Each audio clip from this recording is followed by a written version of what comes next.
All right, do it again. What up? All right, good. It works. We're on. You hit play? Yeah. I did the testing out while the play button was being pushed. So you like got a it. variety of things in front of you here. You got the fire starter coconut roll that Tom made for us that tastes and looks like a fire starter. Not even cooked. Not even close to being cooked. I'm not sure about it yet. It's not even close to being cooked. No. And then you got the absolute call of a century, the bananas, and the no BS peanut butter. That stuff is amazing. That's the best peanut butter in America. On that banana? I What's like that it like? more on apple. I like it more on the Ooh, apple. yeah. Yeah, the apple is good. But did you have one today with the apple, or was that Tom? That was Tom. Tom. I did a couple, though, because we got that bag from the orchard. From the orchard. Yeah, so there's so like the first thing that we did when you first got here was we did the peanut butter on the apples. Yep. Remember that? I'll never forget it. I know. Seriously, how good is that? It's so good. The maple, and then I can't think of the brand. I got to think of the brand because I Isn't it want No to be able to BS? say it. It's no BS, but is that what it's actually called? Oh, I think it's like the R. It's nut butter or something. That can't be the name. I'm pretty sure it is. It's just called nut butter? I think it is, but the thing is, it is so incredibly good, and I think it's healthy. It can't be good for you. I don't know. But the one thing that made a lot of sense for me, actually, now that I think about it, so you obviously have met Matt Aarons a few times. He's the guy who was here today. Yep.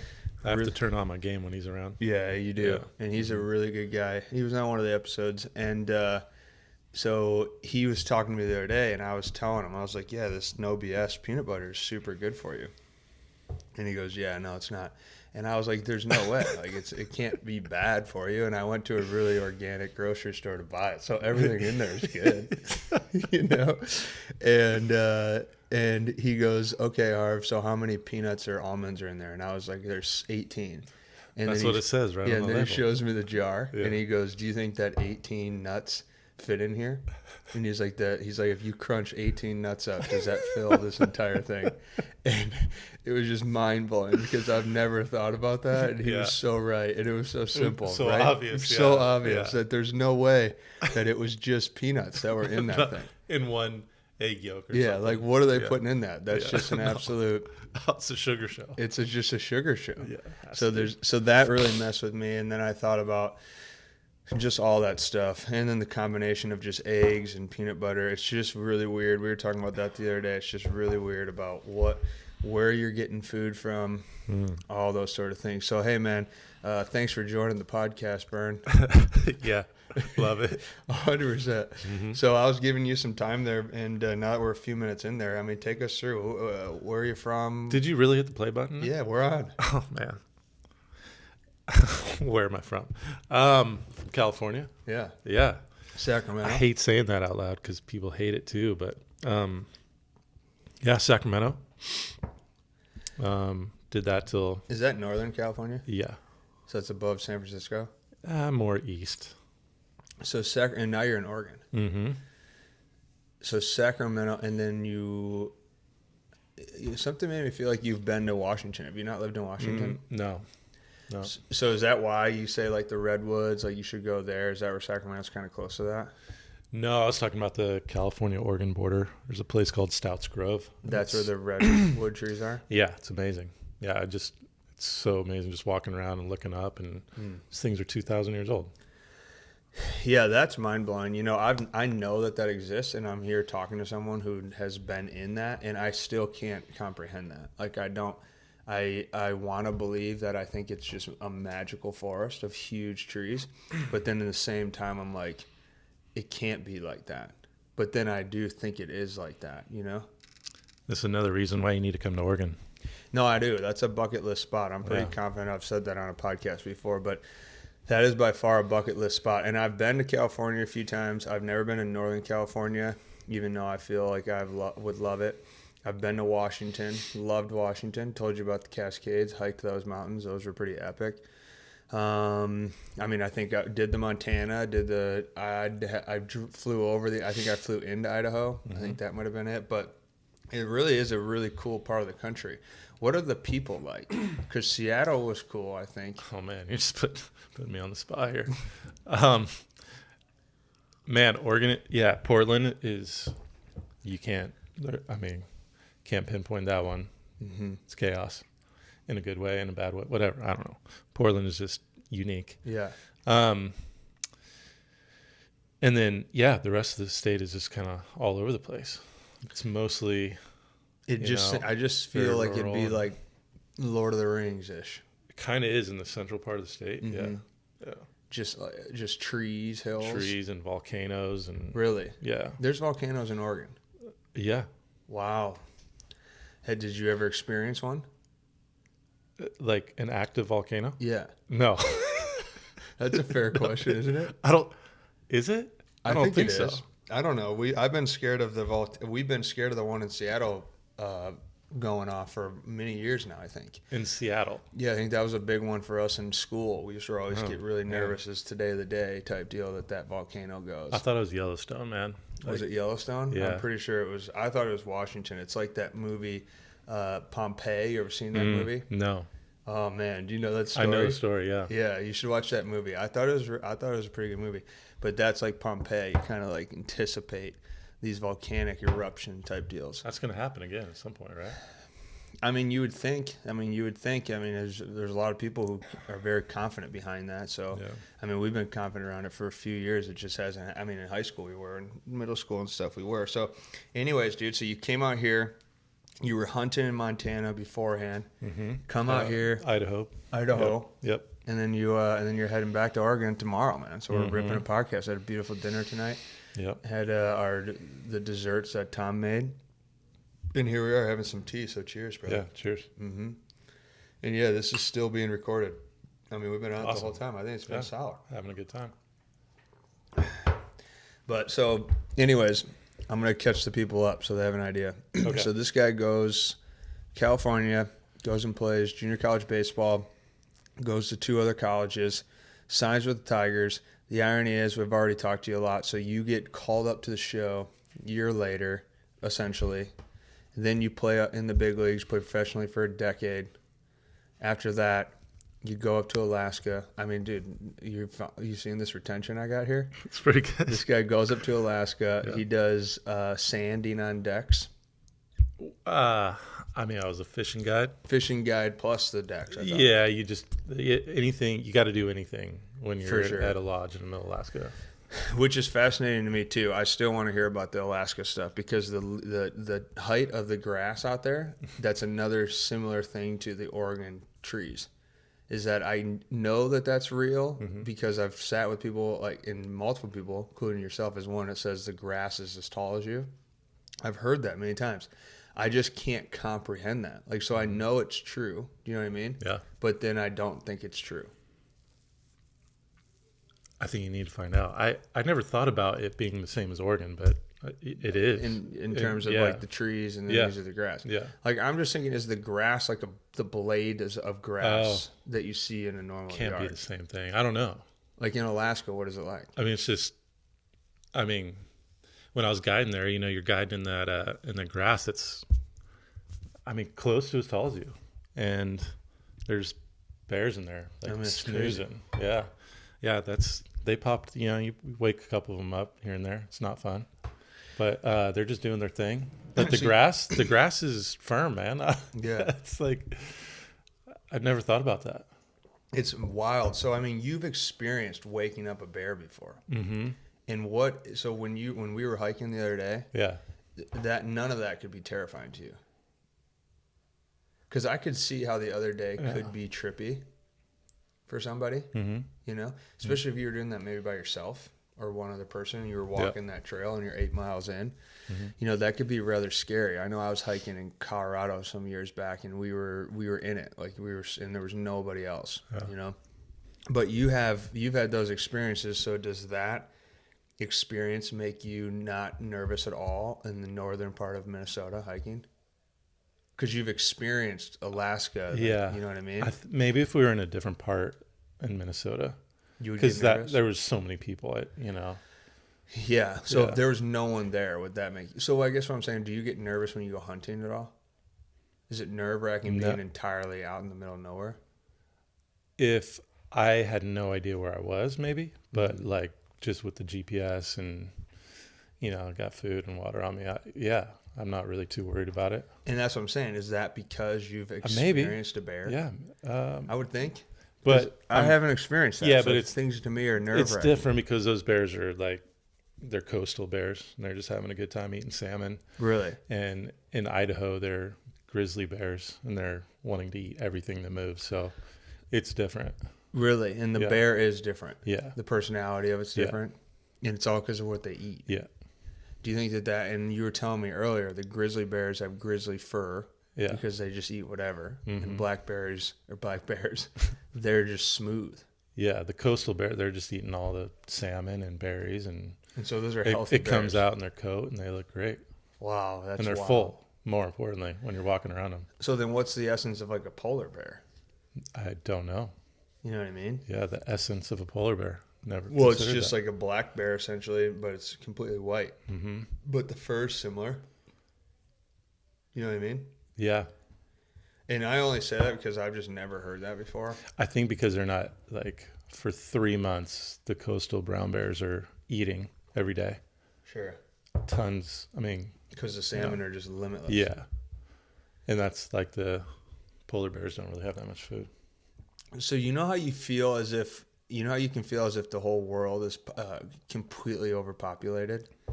But then when you go to all these places where there's no one around, does that change your perspective, or do you feel like it's overpopulated? I don't think it's overpopulated in the sense that, there's so much land where I just was, right? Idaho, Montana, even Oregon, that just has nobody on it. I'm going to drive for 13 hours tomorrow, and I'm like, so much land. Anybody. Yeah. So in that sense, I know that there's we're lucky to have that much land. Mm-hmm. And then you think about places in India and China where it's just like tens of, 10, 20 million people in one city. And then it's like, that's overpopulated. If I was there, it's overpopulated. But here, it's not bad. Yeah. Well, I mean, you think of it as we're pretty deep out in the suburbs, but there are just a lot of people. There's a lot of people. Yeah. And it's hard to get to places of solitude. I mean, we were in a spot yesterday that blew my mind because it was so subtle. See, this is where I got that. Oh, there it is. So I think it actually got to 2, close to that recording. So it was such a remote, that was such a remote place. Like you had to get up there, and that's in the part of the country where there's no one at. Like northern part of Minnesota, and we got that many people on a trail. Like that's wild. Mm-hmm. Did that not trip you out at all? It did. It tripped because I felt like we were, right downtown. Yeah. Yeah. So that was mind blowing to me. I couldn't believe that. But I guess that's I know that's a popular trail, but that was wild, man. I've never experienced those sort of things. Have you ever done like a hike like the Appalachians? Have you ever done the Pacific? Yeah, not like a famous hike or anything like that, but I've been on plenty of trails or whatever the couple days or but I never like set out to do like a specific hike or anything. Yeah, I wanted to do that. When I got done with ball, I was going to do the Appalachian. I always wanted to do that. I still do want to do that. I have a couple of friends who have done it and said some really cool things about it. So going into that, you play for the Tigers. That's my favorite team of all time. It was my favorite team of all time. Now I don't really have a favorite team. Yeah. Cardinals, I really like them. Played at West Michigan. Go up to the show, play for all these years. You go to Alaska. You're a fishing guide. Then you go to University of Denver, correct? Mm-hmm. From Alaska. Yeah. But Alaska, you were living there in the summer. Yeah. Living in Oregon in the winter. Mm-hmm. Okay, nice. Okay, and then you go to Denver. That's now full time. Yeah. What were you doing while you were at Denver? Just student, or were you doing anything else? Student. Just hammering out classes? Stats. Oh, that's great. Oh, I remember. Yeah, we talked about that. Okay. So you go to Denver, and then you go to the Blue Jays. That was another curveball I figured out. Yeah, as a pitching coach. So you go from Denver, you go to the Blue Jays. Yeah. Do you have your master's degree when you're with the Blue Jays? Yeah. Yeah, so I graduated and then went to the Blue work Jays. with the Blue Jays, yeah. Oh, how many years was that? Like a year and a half. So you're just kind of in and out there? Yeah. Year and a half. So like a season and then a full season? Like did you sign Yeah, I got there in like June and then. Yeah, so just kind of like like if you were a player. Yeah. and then you go to the Mariners. How many years you been at the M's? This is the end of my second year. And that went pitching coach, but you wanted to be a mental skills coach. Yeah. Oh, that's fascinating. Well, that's what I went back to school for. Yeah, but you went to pro ball because you didn't coach professional baseball. No. And before that? Yeah. No. So your first time ever coaching professionally was as a pitching coach, not as a mental skills coach. Correct. But you had a degree in sports psychology. Well, I was still doing so. That's where I'm missing. They called while I was in school and said, "Do you want a job?" And I was stoked, so I just said, "Yeah." Yeah. But that ultimately wasn't what I wanted to do. That was missing to me. So then so now you get the job to be mental skills, which is what you wanted to do. Correct. Yeah, I know we talked about this on the other one, and we've had some long conversations over the last couple of days, but what is the thing, if you can describe that made you want to go that route in mental skills? It wasn't anything that happened during that time. That the thing that made me want to be a mental skills coach, it happened years before that. And so I just kept wanting to do that. But I took that job as a pitching coach because it was, I had a job, which was great at the time. It was in professional sports. Yeah. And then that was cool. I had a good time doing that. But, and I could have easily just gone down that road for a long time and been happy. But, I went, I'd spent the previous 5 years like getting ready to be a mental skills coach. So I didn't want to turn my back on that yet. When you were thinking about mental skills, did you know that existed? Because I think you touched on Ken Ravizza was kind of your introduction. Yeah. Well, I guess. So when I went to junior college, Andy McKay had us doing all like visualization and, whatever. And that was my first introduction to it. And he had us reading Ken Ravizza and Harvey Dorfman. So that's how I got familiar with that work. And then again, when I was in Alaska trying to figure it out, it was sort of like difficult for me to like move on to something else. I was thinking, okay, is this my only skill? I get to be working in Alaska forever, which isn't, terrible, but it's also, I don't know how long you can do that. And, so I was thinking, man, there's got to be other guys that struggled through this besides me. And I don't know what I started thinking about, transitioning from career to sport to a career. And I was just looking it up on the internet, and then it was like mental sports psychology came out. And I was like, what's that? And then I found out that Andy McKay was then a mental skills coach for the Rockies. So I called him. And after doing some research, talking to him, I was like, wow, that's crazy. Like, that sounds awesome. That exists, And apparently there was a couple that existed when I was playing, but, they weren't available for me or any of the teams I was on. Oh, that's wild, because now it's such a normal thing at this point, I feel like, right? Yeah, I think, one of the big things we talked about in school was like, breaking the stigma, the mental skills coach, and you got to really, it's like, no, the athletes nowadays, that stigma is gone. Like, so I was going to say this to you. I'm really happy you brought that up, and obviously I'm going to poke at you because I like you. But it's like I've actually never seen the stigma thing, even when I was playing. Yeah. Like I think that almost is a crutch a lot in the field, absolutely, not for the players. I think that it's a thing that people use that as if I suck right now, well, it's just a stigma. Yeah. You know what I mean? Yeah. That's a really unfortunate thing, because I think baseball specifically has done a phenomenal job of transitioning and making that if it were a stigma, they powered right through that, because there's no play. I don't meet anybody. I'm really not meeting anyone across other sports that even really toy with it either. Yeah. If anything, it's almost cool at this point, right? Compared to what it was a decade ago. Yeah, I mean, you have to be in professional sports as a mental skills coach. I think you have to like have pretty good feel and confidence about you and really know what you're doing. Mm-hmm. And if you don't, you're not going to last. Right.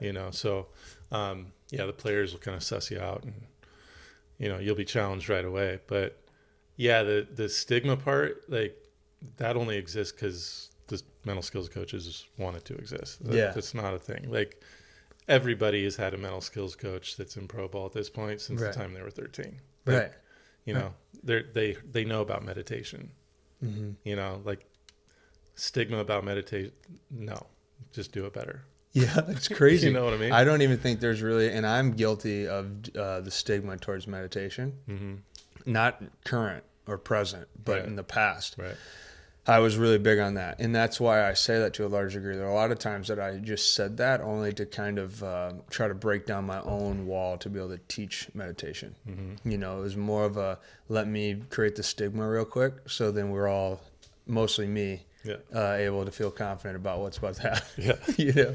It's funny you say that, because all the stuff that you teach would probably be like hard to do if you just went right to it, but you don't ever talk about it, right? Like you kind of work your way around having them breathe without saying, we're going to do a hypoxic breath or hold right now. Yeah, So I don't say any of that. No, I never. just, or any technical thing, and that's the art of it. You know, like that's Coach Mart right there. You know, it's not JV around here. Dude. Like there it is. Dude. There it is. Yeah. No, I just always think of it as I don't want anyone in the room to not consider it as training. You know, something else I even think about that what helped me when I was a player, transition, because I don't know if you struggled with this at all. Did you struggle at all with not being able to lift or work out after baseball? Like not as hard, or like you just didn't know, like your body, you didn't know what to do with your body? I don't remember if you had any issues with that or not. Yeah. I just remember reading Nolan Ryan always did a bike for 45 minutes after his start. So I was like, well, I'm going to do 45 minutes of something. After you get done playing? So after a start. Oh, so I was saying like when you were done playing, like when baseball was over. Oh, dude, sorry. Did you struggle? Sorry. Did you struggle like training still or working out? The first couple years. The first couple of years are weird. Yeah, I was like, I don't really need to go on a run. Yeah, like why does it make sense to squat 400 pounds? Yeah.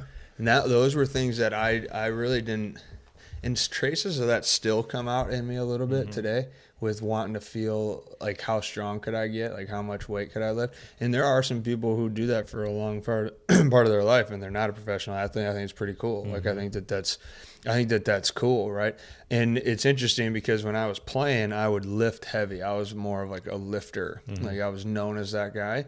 And I don't think that was part of my personality because I did not lift growing up. And then here I am now. I really enjoy lifting. In fact, I like that aspect of it. But I would say lifting is, you know, if I were to work out 5 days a week, 2 of them are lifts. The other ones are not necessarily a lift. Or maybe they're lifts and I just see them differently. But when I got out of sports, like squatting, I just wasn't working out because nothing seemed as like intentional. You know what I'm saying? I think that's a big rut for a lot of athletes, not just baseball, but across spectrums. It's just you've put so much purpose into your sport, and if that requires doing whatever it takes, you just did it. I think that's true with anybody. Like if you're not training for something, it's really hard. Well, that's what I was going to say. What changed in my post-career to working out now, and the consistency of it is because I just changed the language to training. Yeah. Like training. We're just training. Like even if you're a housewife, you should train. You should train. You know, I do think that. Like my language is be healthy. Yeah. Be healthy. That's the only reason. And hunting, I want to be healthy for that too. But yeah, I don't get up and go, man, I hope I get, a PR on my squat today. Like, right. Right. Whatever. I just want to be healthy. Yeah, be healthy to be useful, man. Yeah. Christopher McDougall, he wrote the book Natural Born Heroes. He just says in that thing, anyone who's not healthy isn't useful. I thought that was a really cool line. Like in any aspect of life, if you're not healthy, you're not useful. And that should be your priority, is going after that. So you go into the mental skills, nailing that in professional sports. You got to tell me, what has it been like in the first couple years? Not as a necessarily like a Seattle Mariner. What has it been like being a mental skills coach? Like, what have you really soaked up as, wow, this is really cool. This I could do it. Like, how have you personally, I'll even reframe that a little bit. How have you personally evaluated yourself personally? Because obviously it's, you get external evaluations, and that's cool. But you're ultimately like the judge. Yeah. You know, and you're in such a profession that's so subjective. It's so wild to me. You know what I mean? And so you can ride these waves, good or bad. You know, if you're in the profession you're in and someone thinks it sucks, but you know that it didn't suck, you know, like that's a weird concept. Where if there's more of an outcome type deal, someone can be like, hey, man, you sucked, but you hit the ball really hard. You went 0 for 4, but you hit the ball really hard. And you can go, yeah, I did suck, but I did hit the ball. You know what I mean? So it's a little bit more concrete, where yours is just so subjective. So how have you made it in your mind like a fun, progressive thing? I think the thing that's fun and progressive is it like never change, or it always changes. Like you're never at the end of the learning with it. And so I've never really heard the same question twice or thought, I mean, like players come up with some crazy stuff, you know? And so for that part, that really excites me. I love that challenge of trying to work with the player to figure whatever is going on in there. Because it's so bizarre, you know. You're like, what did this is what I think. Yeah, like when I played, did other people think the same thing? Like, is that what was going? Did you think that? Like some of the hitters that come up and talk to me. Yeah, I'm like, you're thinking that when you're up. Yeah, like if I would have known that as a pitcher back in the day, that would have been great. Yeah, you'd have been done. Yeah, like. Wow. Okay. These guys are all messed up all the time. Yeah. But wild. That's the human condition, right? We're all just sort of like in our head about stuff. But it's funny because I get to hear it all. Yeah. Which is great. It's so fascinating that the human condition is that everyone is just dogging themselves. Yeah.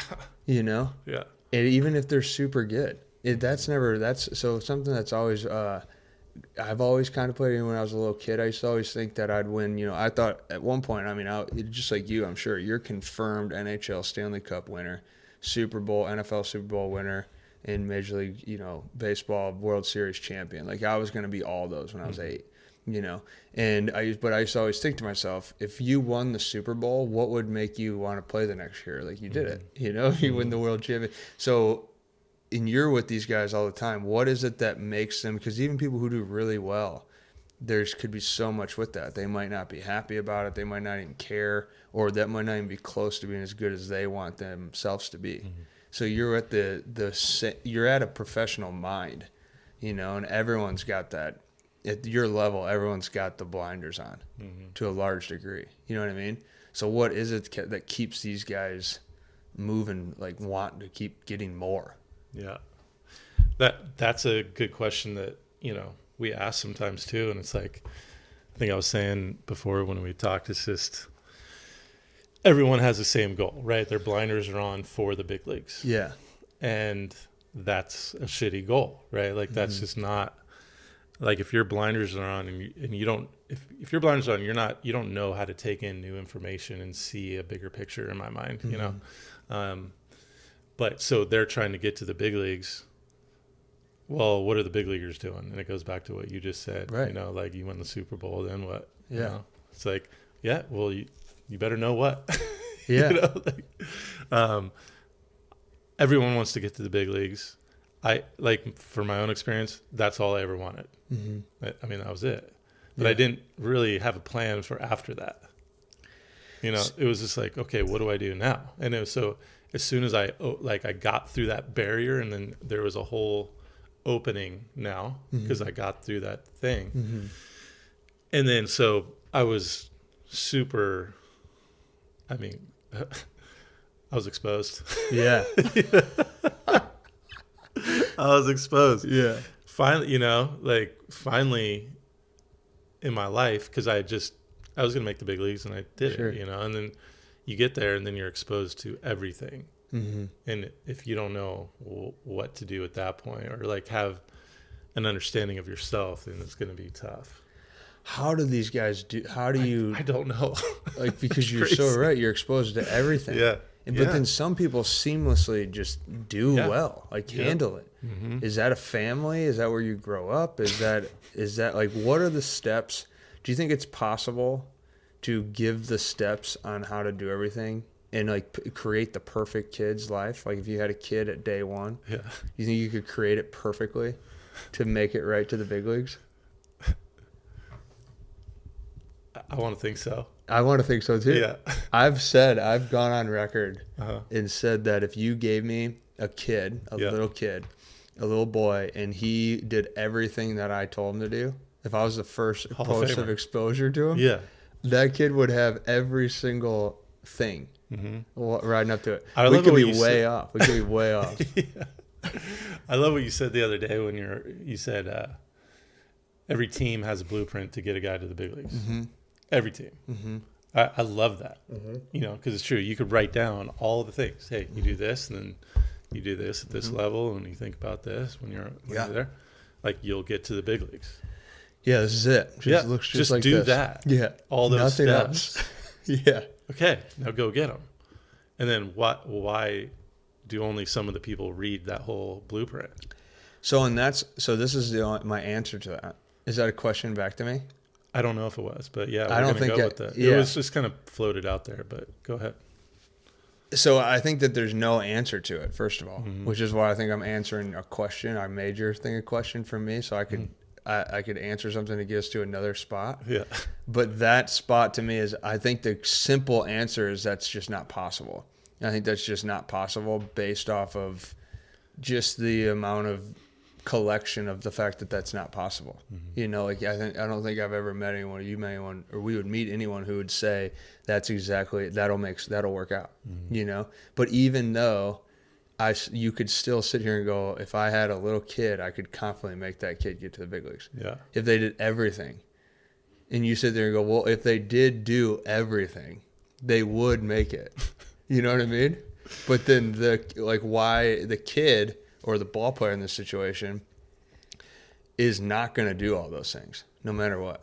Yeah, because you can't. Because right? You'd have to like be with them for every experience, right? And then coach them again. Because the reason why they don't is because the experiences and then how they get through those experiences. Yeah. So then they're like, well, I just struck out for the, fourth time in the game and I was the last hitter. Why am I always in this spot? Like, that's an experience that, like no one told you the blueprint on how to think about that. So for sure. Then you're looking at the blueprint going, oh, well, I'm just supposed to be good tomorrow. Hey, day by day. Yeah. Just be in the present moment and then I'll be fine. Yeah, just be where your feet are. Yeah, just be where your feet are. Yes. Well, it's so irrelevant. So many things that people, when you're teaching, but then you also say very, like, individually, we also do and say stupid things now, so it's like things that people have even given us as a blueprint of how to do something. You will know the answer at some point in maybe a year or two, but right now you just can't get it right. Even if, you know what I mean? So it's like you have people who give you advice and like that makes a lot of sense what those people are saying. But at the same time, I'm not doing that. Like I don't agree, but even if you could feel like you do, and then it takes you to not do success on what you're doing to listen to that. Yeah. It's like you really going back to health. People don't really get healthy until they have to get healthy.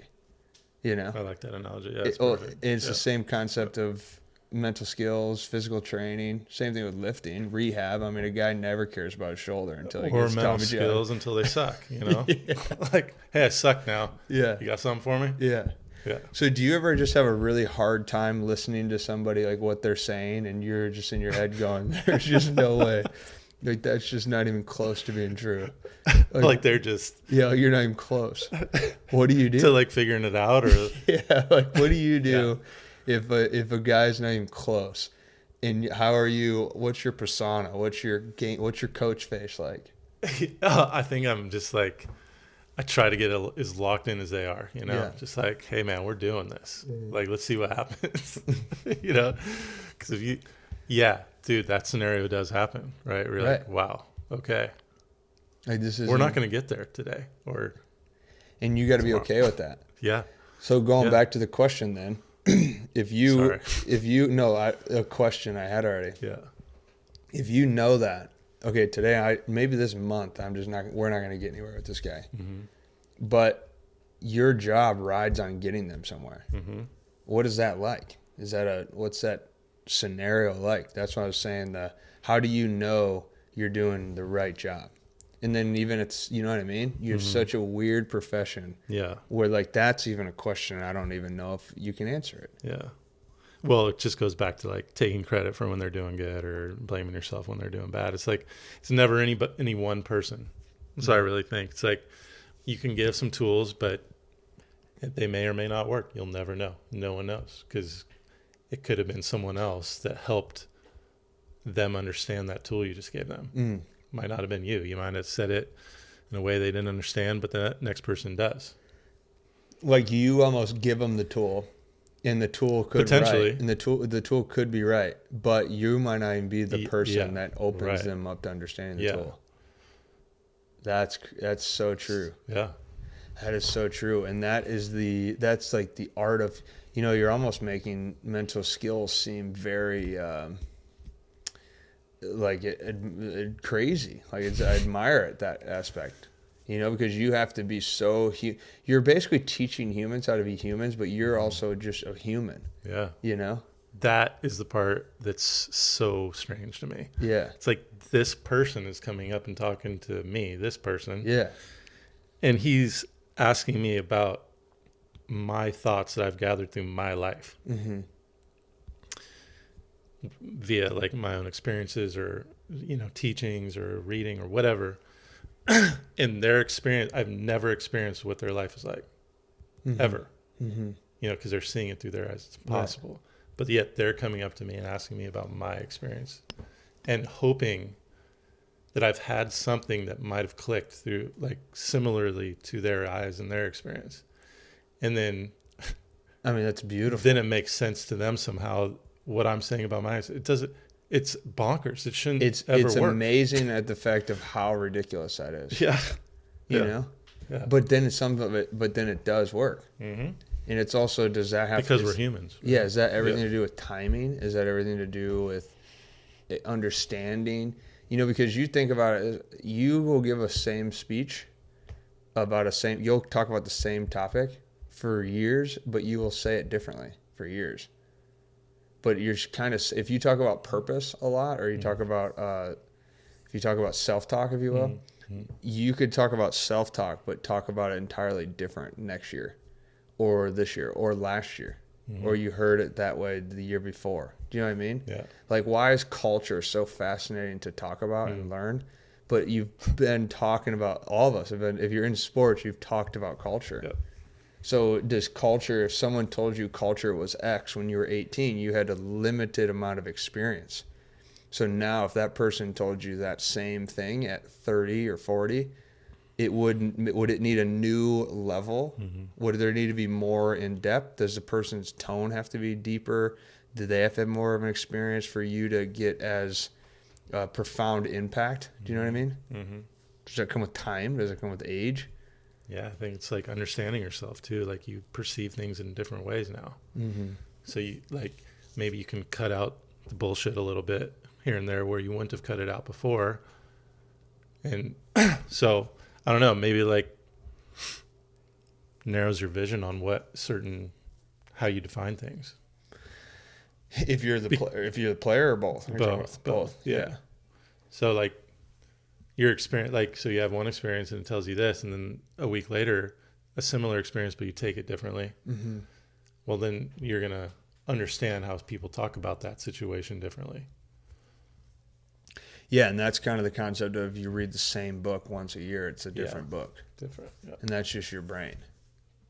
That's so strange too, isn't it? It's wildly strange. It's like I wasn't even reading that. Like, what was I reading the first time? Well, and that's where it's like, we talked a lot about this, of everyone's their own genius type deal. That's kind of the peeling away process, I would imagine. You're sort of trying to peel away at certain things that you're either hyper aware of or not hyper aware of. It's also interesting too of the mental skills realm. Like really good teachers are just like, to some degree, you just learned a skill of teaching people a helpful tool to help them be a human or an athlete, and like you've just studied the skill of that. And then it's really cool because then you also like have to practice that. you know? So it's like, yeah, you're really good at teaching the skill, you know, and you have such a great experience of questions. Like, think about how many people who aren't even in your profession that don't even get that many questions because of their profession, you know? Like, people, if you work in a, let's say like a computer office, someone asks you questions about the data or the software you're using, you're getting questions about the human brain, human emotion, which is relevant to everyone on the planet. Mm-hmm.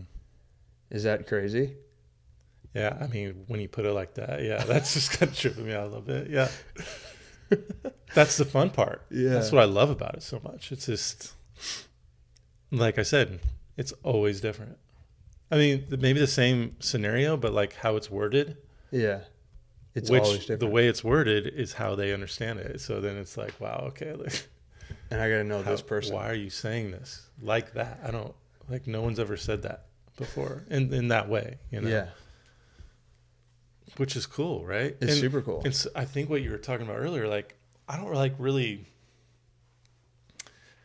to think that we're going to have the answer is crazy. Crazy. To think that they're going to say something and you're like, I learned that in school.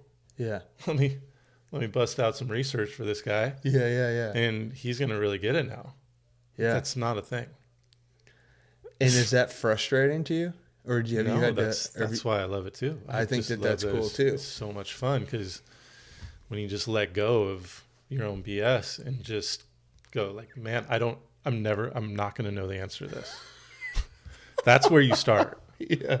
You don't start with, let me go through my Rolodex of tools and, yeah, you know, whatever. It's like, no, you're wrong from the beginning. Yeah. And then just like get less wrong. I love it, dude. I love it. Socrates got in a lot of trouble for that philosophy. Yeah. You know that? No. Yeah, man. That was what he used to get banged up on about, because he was one of the, like, the first, you know, stoic philosophy type teachers that said everyone's wrong, you know, and like, it's a collective unit of problem solving is what the human race is, you know. So you're just trying to problem solve. Like, you guys are. That's really true. Yeah, and you're just, as an organization, you're like, you and your players and your staffs, and like, you're just like incredibly all wrong, but collectively trying to be a little bit less wrong and solve problems. And then that'd be the greatest way to start a meeting. How can we be less wrong? Well, I think that it also flips it to be very fun, because what's the coolest part about being a child, dude? Just always messing up. Yeah, and like learning. You falling down. Yeah, like, man, messing up. Like, that's what I think just about. Being like, that was kind of crazy. I'm gonna go do it again. Like, you and the boys would laugh about it, you know. And now it would be great if you had your friends that could talk to you as babies while you're doing stuff. Yeah. Can you imagine the trash talking? Well, so I think of it as, if you had if that would be the childlike mind that lasts forever. But the reason why it gets more difficult is because as you get older, you gotta practice that. Like, you got to practice really trying to see and do things where you are wrong, which is almost humiliating to a large degree. So you avoid it you know what I mean?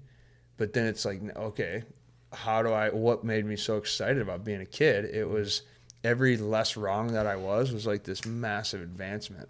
When do they tell you can't be wrong anymore? You know, when is that? Because it does transfer, right? It shifts. It goes from that being the blissfully wrong baby to you can't be wrong. I mean, you're not rewarded for being wrong anymore. Yeah, I mean, my answer to that's got to be when grades come into life, you know. But then so the crazy thing about, because what you just said is, I love that. I've never really had it asked to me. I don't think I've ever been asked that. When is it okay? When do we make it okay to not be wrong? Is that the termage, the language you used? I mean, yeah, you would think grades, right? But then I want to say grades because that's my answer. So that's my answer to your question, is it's when you get grades. So we'll say first grade. Now, at the same time, I don't want that to come off as, well, then everyone gets a participation trophy, or everyone gets A's, you know, because I don't know. Now I'm really stumped. Are you stumped? Yeah. You know, like, I guess parents when you're a baby are like, no, don't do that or whatever. Right.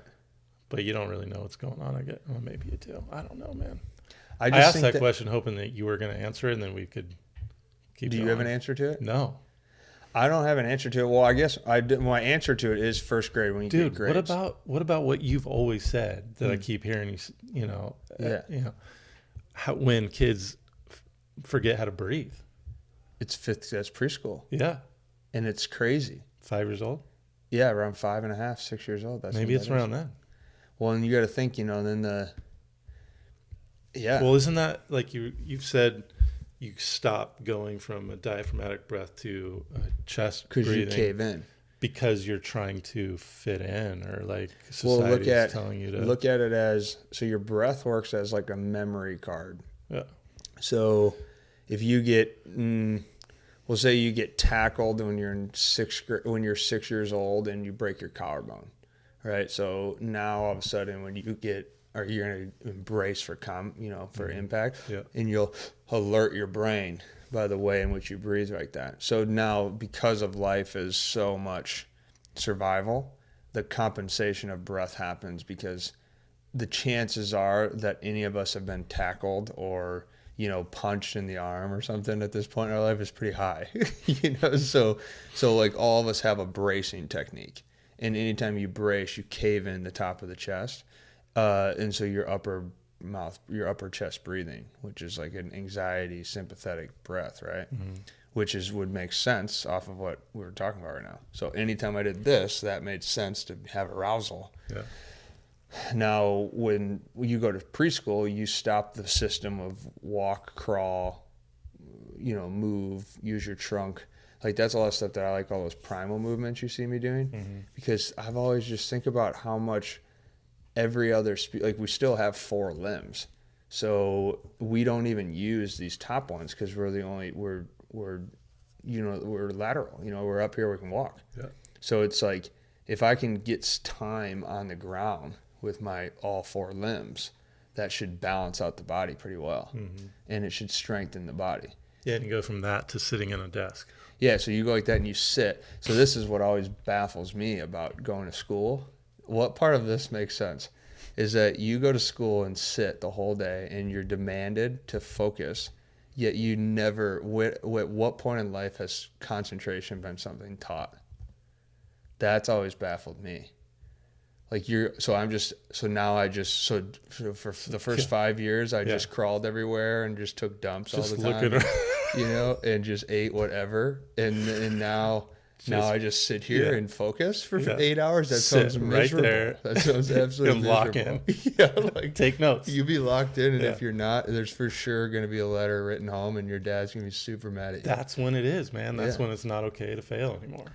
Yeah, and then you just spend time just sitting there. I was pooping on myself the other day. I was all right, and now I have to go to detention. Yeah, now I'm in detention, and I'm in trouble, and I amount to nothing. And what college am I going to?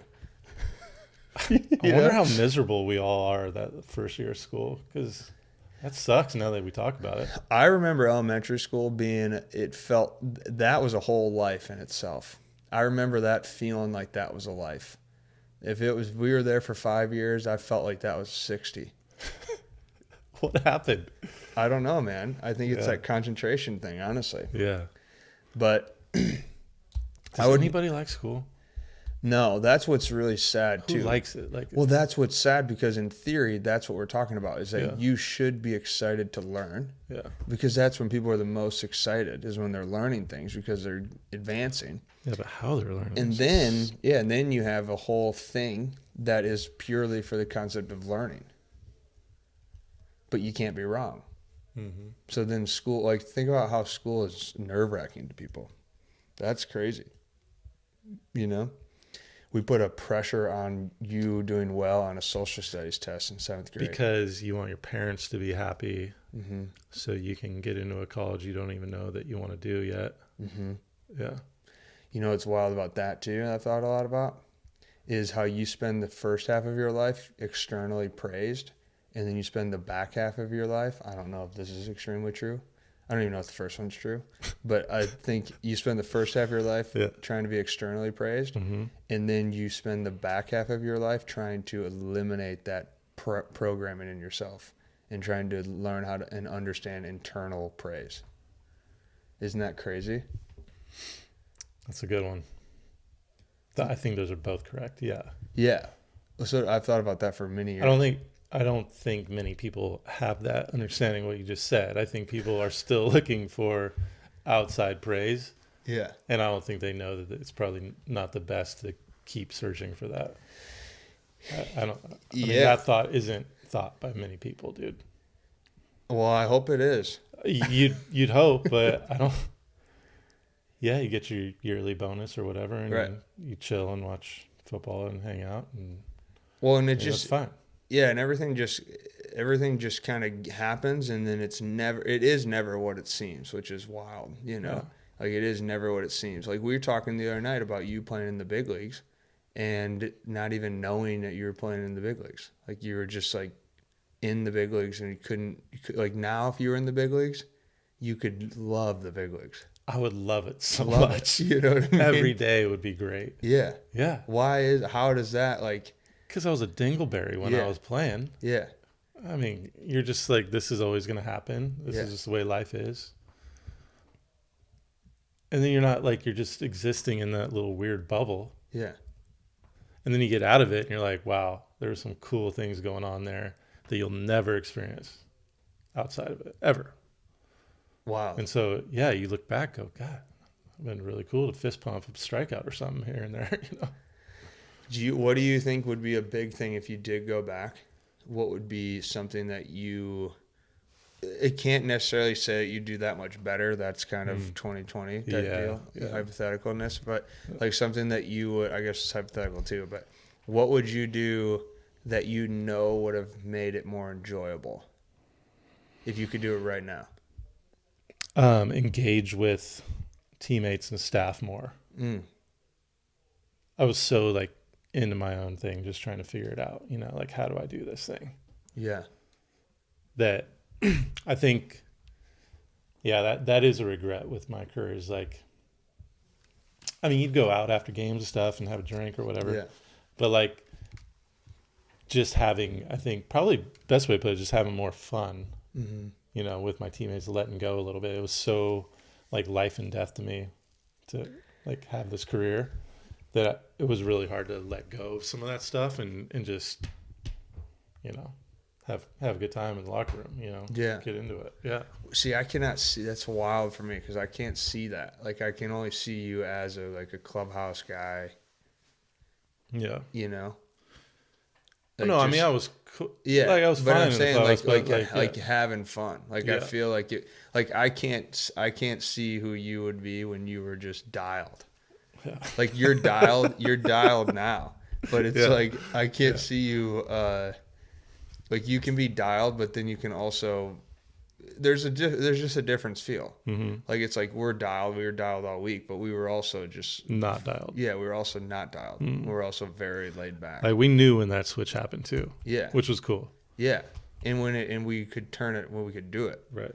So that's what I'm saying. If that's what I'm thinking of as you would have been like that playing ball. But I've got to imagine you weren't as easily able to shift in the moment. Yeah, definitely not. So you were just turbo, all in.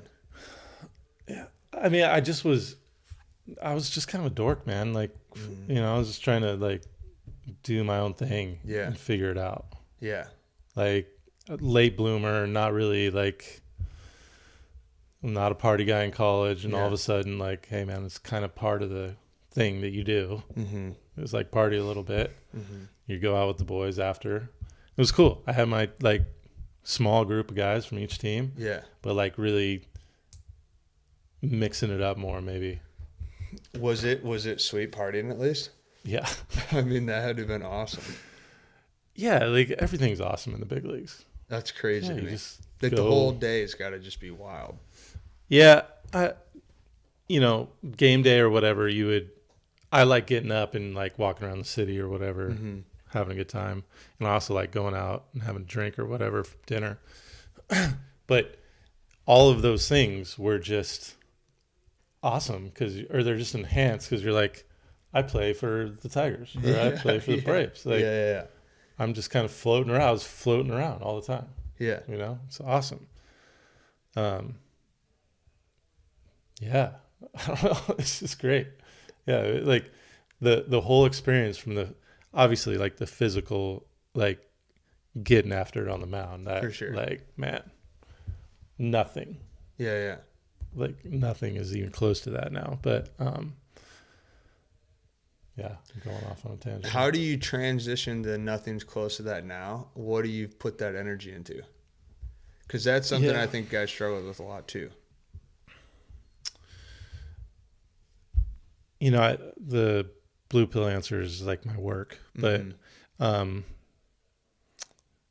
I'm I think really challenging my own perceptions and just myself in life, right? Like if something I like get weird about with like, why does that affect me emotionally or whatever, then I have to go figure that out.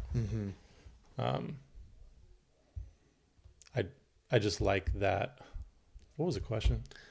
In the sense of how do guys transition out of being so floating around or being dialed in or like you're never going to pitch in front of 50,000 people again or 40,000 people again, which that adrenaline's got to be out of this world. So then now how do you transfer that energy? Because now you have an experience or a bloop or an idea of what that's like. Yeah, I don't know. That's the one part that I got hung up on for the first 5 years after my career. It was like, what do you, like, everything is so downgraded. Yeah. I think the only thing that kind of like helped me was jujitsu. That was really cool. But I kept getting hurt, so that part sucked. But yeah, like I had no idea what I wanted to do, and I was always searching for it physically because I did it physically with baseball. And then you go outside and you're trying to like, I mean, I traveled and, you know, went fishing and tried jujitsu or whatever. None of that stuff really did anything. It's like, it's nothing compared to pitching, you know, Fenway or something. With all the money riding on your performance and, you know, everything. So yeah, like after so now it's the happiest I've ever been in my life. Happier than when I played. Right. That's what I'm saying. It's wild. So why am I happier now than ever? Right. It's like I'm not living for myself anymore. Like I feel like I'm totally good. Like, you know, I get hit by a bus tomorrow, I'm fine. Like, it was a great life, you know? And it's because I am experiencing the exact opposite of what I did. You know, so it's like these bookends on like a purpose, I guess. Yeah. And then everything in between that everything I'll experience will fit in between those things. You know, like it was all about me, ego, getting to the highest level of what you always wanted to do. And did it. Cool. Check. That's awesome. Then now, like, wanting to help that idiot that I was when I was doing that thing, that, man, it could have been a lot better. Yeah, it could have been a lot better. Yeah. And then so now helping that guy. And so it's kind of like helped put closure on that dude. And then now like, okay, now this is a cool purpose. Like, because there's plenty of people like me, right? For sure. I would say majority almost. Yeah. And so there's a lot of work there. Yeah. And so now it's definitely not the adrenaline or the sound or the limelight of pitching in front of 50K or 40K, but it is the same feeling. You feel the same sort of purpose. Yeah. Same purpose for sure. I mean, yeah. That's wild, man. It's a really cool thing too. And you worked hard for that too. And that was, so you kind of knew you wanted to do mental skills for a while. Yeah. But you just were kind of just waiting or just dragging? No, I got after it as soon as I found out I could. That was a thing, yeah. But it just took, like, I had to go back to undergrad for which is crazy. A year. That you went back to school is awesome. Undergrad, like had to go study geology with 20-year-olds, you know. I think that's amazing. Yeah, yeah. I don't know many. That's one word for it. I mean, I don't know many people who have done that or will do that or would do that. Yeah, it wasn't fluid, you know. Like, I think Alaska saved me in a lot of ways. Mm-hmm. Kind of pushed me in this direction, or allowed me to have an open mind towards things, you know. Yeah. And yeah, it wasn't fun. Like, I did not like taking stats at 40. I did not like sitting in a class at 40. That's remarkable. It's terrible. It's like the worst, right? But you have to do that thing to get this job. So it was like, whatever. Like, 2 years is going to go by whether I like it or not. So I might as well just do it. See, but I think that's so cool. You know? Well, you did it. Yeah, but I don't think it was the same circumstances. I had 70% of my degree done, you know? Yeah. And I was 25 at the time. No, 26. I think I finished when I was 27. Yeah. But I still had people that I knew who were taking college classes. Like, I still knew guys on the baseball team at Mankato. You know what I mean? I think so. I think there were still guys like 4th or 5th year players. Because I would have been in pro ball, yeah. There were still guys on the team. I would have been there because I played pro ball for 3 years, and then after that, I went to grad school right away. But I was in school the whole time I played ball too. You know what I mean? So I never really stopped. Yeah. What is gnarly to me is stopping for like 20 years and then doing that again. Yeah, man. Because what is it like being a student? The option was terrible. Yeah. The option was, you know, keep being a fishing guide in Alaska, or, you know, I don't know. I had no other skills, so it was like figure something out randomly. Yeah. That you don't really care about, or go back to school and do something you care about. So you love it. You love it. I do. Yeah. It's awesome. It's awesome. What is it that intrigues you so much? Like, what is it? Like, I know you've said it a few times, but there's got to be something in there even more. It's fascinating having a conversation with someone that. The other weird thing is I'm like 43 now, and these guys are like 20, and I'm like, dude, I was just there, but not. You know? And like I said earlier, it's like, man, was I thinking these things? Like, what are these guys? Like, what's happening in their life to make them think that? And that's cool. It's cool shit, man. It's like, let's work to it. Let's talk to each other. And then getting a cool text or phone call about how great. Yeah. It's way better than, you know, striking someone out in the big leagues. Did these guys, you know, I know it's a personal question, but did these guys really, because pro ball has this business feel to it? But do you build a good relationship with these guys? Do you feel like you build a better relationship now with players than you did when you were a player with players? Yeah, that's an easy one. Yeah, and I think building a relationship with the players now, like the guys are open to mental skills, so it's pretty chill.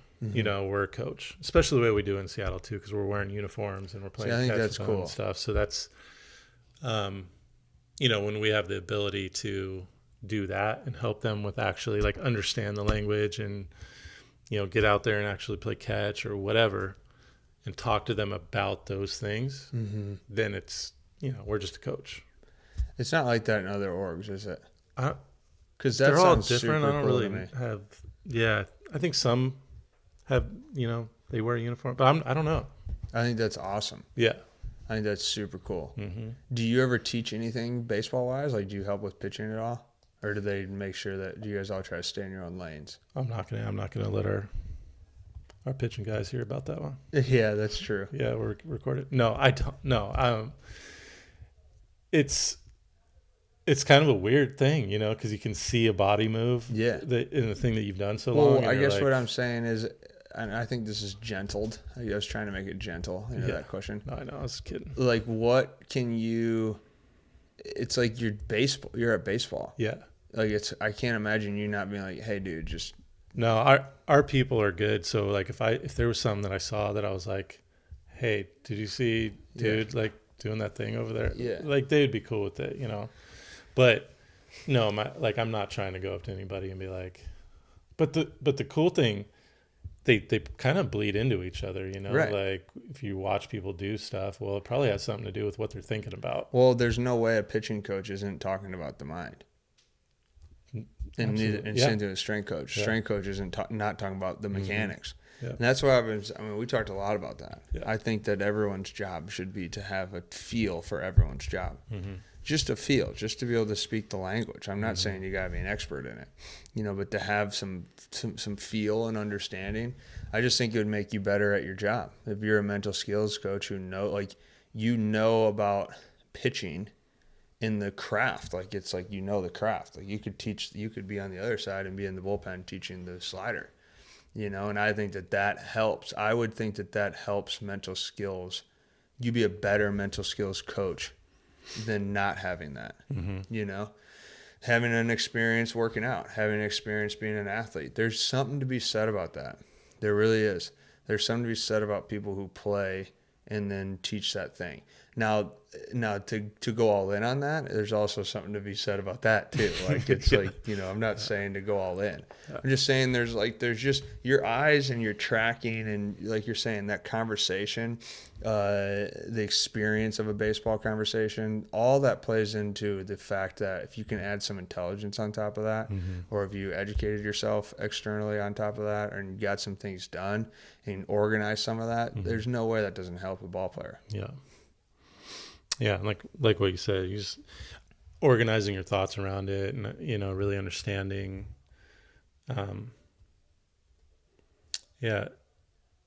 like how you took in that experience of playing.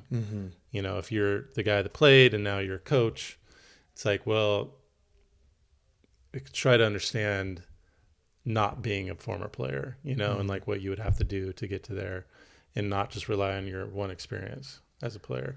And just like the opposite, like try to like really value what a former player did and like understand what that perspective is, and then sort of work that into what you're doing coming from a non-playing background.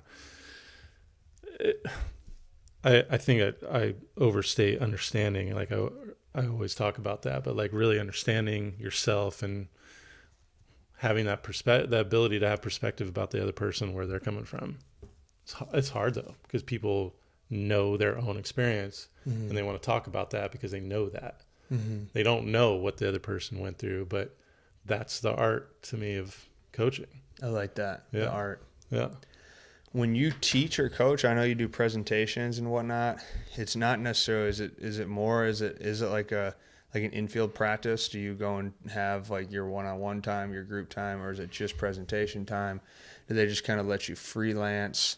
How does that look? Yeah, spring training, we have daily presentations, I think, or probably like 4 or 5 times a week, I guess. Yeah. But a lot of like after the meeting one-on-ones, or like someone will come up to you in the hallway or batting cage or something like that. But the presentations are more like just I think for players that see your style and maybe present enough things or enough topics to where one of them like really speaks to somebody, and then you get that person and that relationship, and then you can talk about that thing. But the presentation themselves are like, not many guys are engaged, or they're like, just, it's always weird timing with their, they just worked out or something. So it's more just like, let them feel your vibe, and the style, and maybe a topic speaks to them. But like the good stuff happens in the hallways. I could imagine that. Yeah. I mean, I would kind of guess that. When you create your presentations, is that kind of off your own thinking? Like, how much of your thinking do you put into thinking? How much of your organization do you put in? Like, do you spend a lot of time where you go, I got to get off on my own here so I can create a presentation, and just let your mind wander? I do. Yeah. I think that's cool. That's really important to me. That's the only way I can be creative about this stuff. Like, as soon as I get caught up in a technicality of a subject, it's not, those aren't my best, like, because I'm trying to remember, some research or something like that. But when I'm able to be creative and think about it, then it's I think they're much better for me. And I think they're, for like, when I do that, they're more relatable too. I agree. Yeah. Yeah. I think it's fun. I think that's part of the job. Your job is to create, and that's a cool thing. I mean, creation is like a human gift, and you get to kind of put that together. Do you worry about like give me an example. So when we're talking about the mental game and mental skills, what's the one thing that you really want to give to an athlete that accelerates them? What's the tool that you really do find yourself hammering home most often? It's like the first thing that came to mind was like freeing their mind, just being open-minded about whatever it is. Because I feel like when you talk about something, you want to go down a specific path as a player. Like, I'm going to tell this person this, but I want them to tell me this. It's like, that doesn't matter. You got to like free your mind towards the possibilities of whatever it is you're talking about. It's, let go of some sort of expectation that coach is going to have an answer, or that there's something wrong. There might not be something wrong. Right. You're really trying to make something wrong for yourself. I like that. Yeah. That's a good point, man. Because that goes back to the human condition. Yep. Right? They're just trying to make something wrong. Mm-hmm. When you feel like there's... That's what it's like players do that all the time. They want something to be wrong so then they can achieve something. For sure. And so they create this narrative in their head. Like, you see guys that are just going off at the plate and, like, why do they stop? Like, same person, right? Like, how does it go from, to hitting 350 to just, going down whatever, to going down 300, whatever it is. Yeah. And it's like, it's so hard to, you could think of two ways, so hard to like keep that same consistent, like whatever that mindset is when you're hitting 350. But like, we like to struggle, I think. Like we struggle as human beings. It's just part of who we are. Like we've always done it. It's part of the bit. Yeah, it's part of the deal, man. Yeah. And so it's like being okay with like knowing that you're going to struggle or something. It's like, and then not trying to seek it out either. Like, so then you can go and like overcome. Like we love to overcome some obstacles, and like, that's how it's like, that's it's cool. a storybook. Yeah. Like that's what life's all about. Yeah. Like we're always overcoming something to get where we are, but that screws us up when you're in the big leagues. It's like, no, man, don't create a new obstacle for yourself. Why are you doing that? Yeah, this will take care of itself. Yeah, Yeah, man. I mean, I love it. It's a great conversation. You think Moose sticks? No. Me neither. I'm gonna try to keep it going. That was good. I liked it. It was cool. It stuck. It hung out. It hung in. I like it because it's different, Yeah. So Moose, take me through when you go through the end here, man. When you think about your purpose and what struggles worth struggling for you. You answered this the other day, but in terms of this evening, what's the thing that you identify with? The service towards others, and like I said, that struggle or that meaning that you find through struggle in life that becomes very purposeful. What's that look like? What's the purpose? What's the why? Yeah. I mean, I said it before, like I'm happier now than ever. And like the purpose is to keep learning, keep trying to understand. And through that, then having like really cool conversations and knowing that you don't know, right? Yeah. Like I like connecting. Connecting is the purpose, right? And then,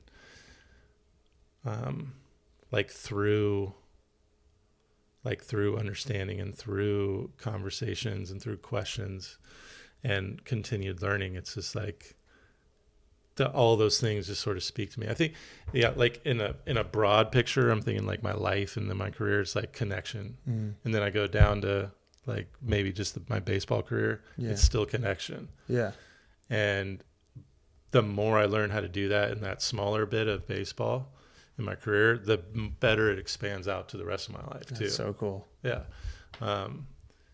Yeah. So the connection, and I think that connection, you could like really broadly define that.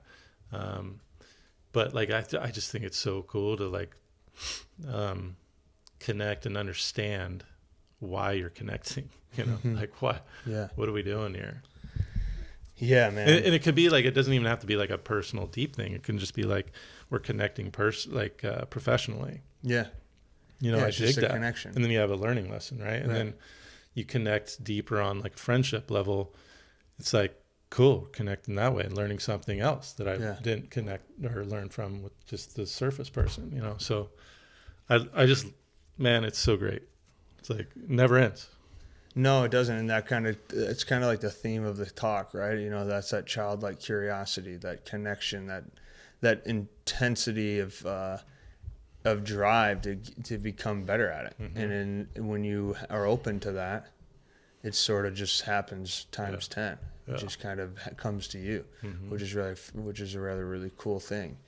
You know, when you kind of wrap it up in terms of the future, whether that's in mental skills in Major League Baseball, what you want to do in your personal life, these sort of things. What's the carrot out in front of you, Bern, that pushes you to want to make the decisions you're making, the choices you have, the places you travel, the people you meet, the connections you make, and then the things that you're trying to learn and help people with? What is the vision? Like, what do you see yourself doing? I want to live a good life, man. Yeah, man. You know, I want a dog, you know, like I want really cool relationships. Yeah. And, you know, I want to be coaching forever until I can't coach anymore. For sure. And I don't know what that looks like, right? Like professional baseball on my own, whatever. Yeah. I just want to keep doing that and have a badass life. Yeah. And like have people, like community that lives in that badass life with you. Like that sounds so rad, dude. Like it's great, right? Like just having people that you jive with and you help, and man, I don't know what's better. It's like stimulating, you learn, you're happy, challenged. It's a no-brainer. I mean, like your vision is pretty awesome, man. Like I'm going to be on the compound next to you. Like it's so rad. I appreciate that. Yeah, it's fun to chase that, and you already have it. That's the cool thing. Yeah, you know, it's just kind of peeling more into it.